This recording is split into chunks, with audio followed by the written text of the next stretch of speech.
सुप्रभात बच्चों, आज की कक्षा में आप सभी का स्वागत है। फिर से एक बार स्वागत है। दिवाली की छुट्टियों के बाद हम फिर से एक बार मिल रहे हैं। आशा करती हूँ कि आपकी दिवाली बहुत अच्छी तरह हुई होगी। आपकी माँ के हाथों से बने हुए पकवान खाकर और अच्छे अच्छे नए कपड़े पहनकर घर पर ही रहकर आपने अच्छी तरह से दिवाली मनाई होगी।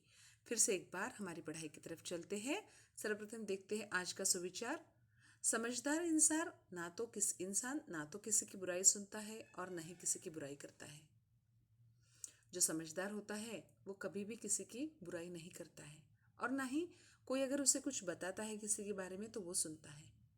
हमें पता है ना, हमने गांधी जी के 3 बंदर देखे हैं। बुरा मत सुनो, बुरा मत कहो और बुरा मत देखो।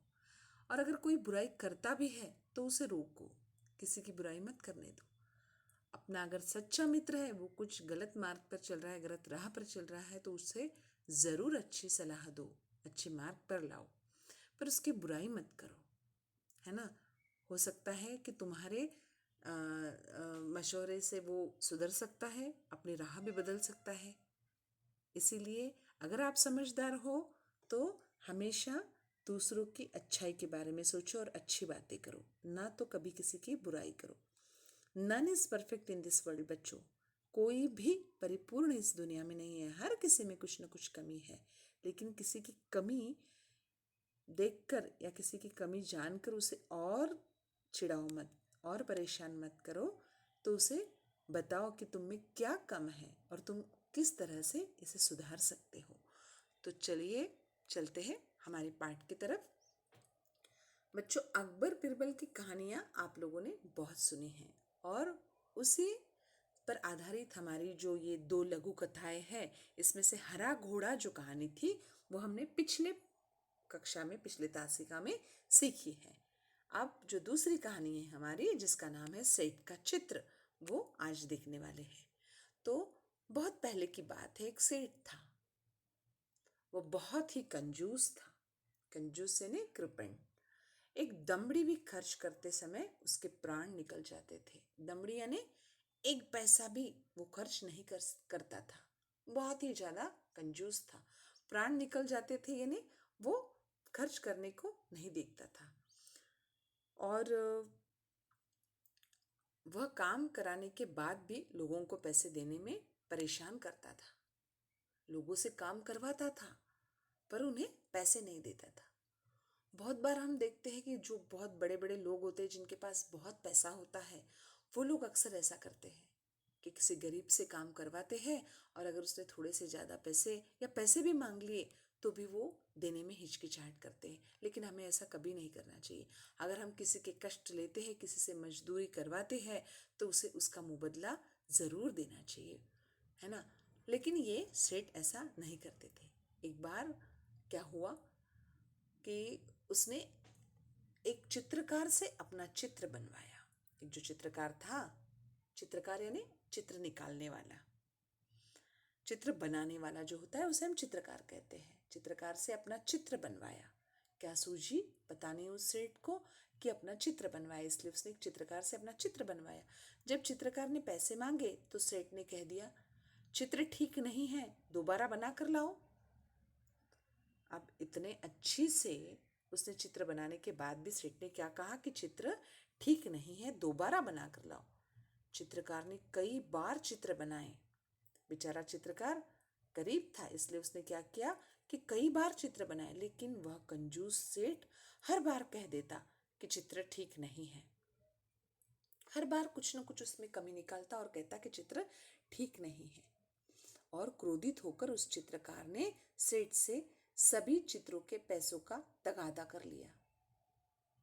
अब सही बात है, इतने चित्र निकाले हैं, चित्र निकालने के लिए मेहनत तो लगती है। कोई भी काम जब कोई करता है तो उसकी मेहनत का वो पैसा तो मांगने ही वाला है। इसलिए उसने क्या किया, क्रोधित होकर उस चित्रकार ने सेठ से सभी चित्रों का पैसे का तगादा कर लिया। यानी उसे तगादा करना यानी उसे बार बार मांग लिया, बार बार मांगना। धूर्त सेठ बोला, कैसे पैसे? जब मेरा चित्र ठीक से बना ही नहीं तो मैं पैसे किस बात के दूं? प्रश्नार्थक चिन्ह। उसने फिर से उसे ही सवाल किया कि कैसे पैसे? जब मेरा चित्र ही ठीक से नहीं बना तो मैं पैसे किस बात के दूँ। बेचारा चित्रकार अपने घर लौट आया। अब क्या करता है, इतना मांगने के बाद भी अगर सेठ नहीं बोल रहा है तो बेचारा क्या कर सकता है। गरीब इंसान अमीर इंसान के सामने या सेठ के सामने, राजा के सामने कुछ नहीं कर सकता है। बेचारा क्या हुआ कि घर लौट आया। परेशानी का कारण पूछने पर उसने अपनी पत्नी को सारी बातें बताई। अब वो जैसे ही घर आया, वो परेशान दिख रहा था, उसके चेहरे से नजर आ रहा था कि वो बहुत परेशान है। इसलिए उसकी पत्नी ने न रह के उसे पूछा कि आप परेशान क्यों हो। तो चित्रकार की पत्नी बहुत ही बुद्धिमान थी। उसने क्या किया, उसने परेशानी का कारण पूछने पर उसने सारी बातें अपने पत्नी को बताई। अब वो चित्रकार की जो पत्नी थी वो बड़ी बुद्धिमान थी, बड़ी चालाक थी। वह बोली, आप दरबार में जाकर न्याय के लिए फरियाद कीजिए। फरियाद करना यानी प्रार्थना करना, फरियाद करना यानी प्रार्थना करना, याचना करना। उसने कहा कि आप फिर से दरबार में जाइए, राजा के दरबार में जाइए और न्याय के लिए फरियाद कीजिए। चित्रकार बहुत उदास हो गया, यानी दुखी हो गया। चित्रकार क्या हुआ, बहुत उदास हुआ। वह मुंह लटकाकर बैठ गया। ये मुंह लटकाकर यहाँ मुहावरा है, मुंह लटकाकर बैठना यानी उदास होना।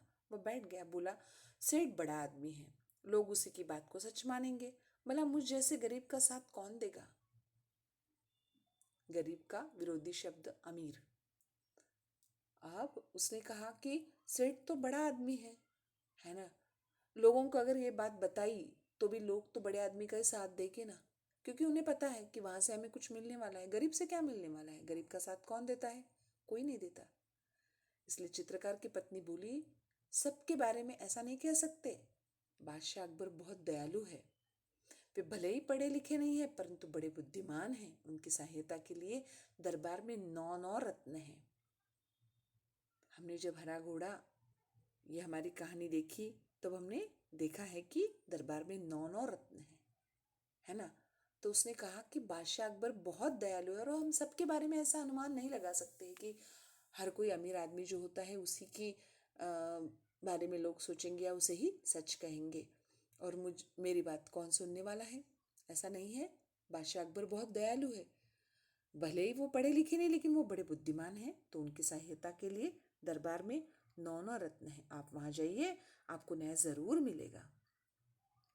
अब क्या हुआ, दूसरे दिन चित्रकार बादशाह अकबर के दरबार में गया। जैसे पत्नी ने बोला वैसे उसने किया। चित्रकार बादशाह अकबर के दरबार में गया और पूरा किस्सा सुनाया। किस्सा यानी जो भी कुछ था, कहानी, वो पूरी उसने उसे सुनाई। और बादशाह अकबर ने चित्रों को लेकर सेठ को दरबार में बुला लिया।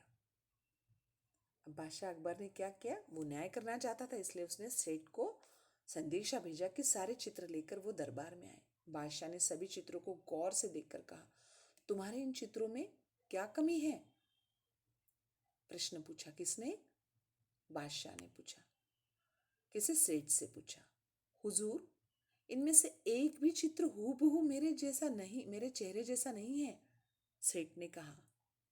हूबहू यानी जैसे के वैसा, जैसे का वैसा, जैसा मेरा चित्र है, जैसे मैं हूं वैसा एक भी चित्र इसमें नहीं है।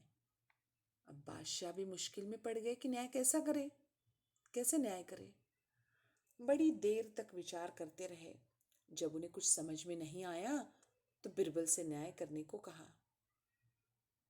उन्होंने क्या कहा कि अब हमारा बिरबल जो है, 9 रत्न, यही न्याय कर सकता है। 9 रत्नों में से एक बिरबल थे ना, तो उसे न्याय करने के लिए कहा। बिरबल ने सारी बातें ध्यान से सुनी। बिरबल के बारे में हम जानते हैं, बड़ा चतुर था बिरबल, है ना, वो सही सही न्याय करता था। उसने सारी बातें ध्यान से सुनी और तुरंत समझ गए कि सेठ चेहरा बदलने में निपुण है। सेठ चेहरा बदलने में बड़े ही होशियार है। कौन सा चेहरा बदलने में, वो चेहरा उसने बिल्कुल सही निकाला था चित्रकार ने, लेकिन चेहरा बदलने में यानी इतने चित्र निकालने के बाद उन्हें पैसे नहीं देने थे सेठ को, उस चित्रकार को, इसलिए ये चेहरा बदलने में बड़े निपुण है। चित्रकार को पैसे देने पड़ेंगे, इसलिए वह नाटक कर रहा है। उसको सही रास्ते पर लाना जरूरी है। कला और कलाकार का सम्मान करने से कला संस्कृति की रक्षा एवं संवर्धन होता है। कला में निपुण कलाकारों की इज्जत जहाँ होती है, वह देश विश्व में विख्यात होता है। वह देश क्या होता है? विश्व में विख्यात होता है। कला और कलाकार का सम्मान करने से कला संस्कृति की रक्षा एवं संवर्धन होता है, वृद्धि होती है।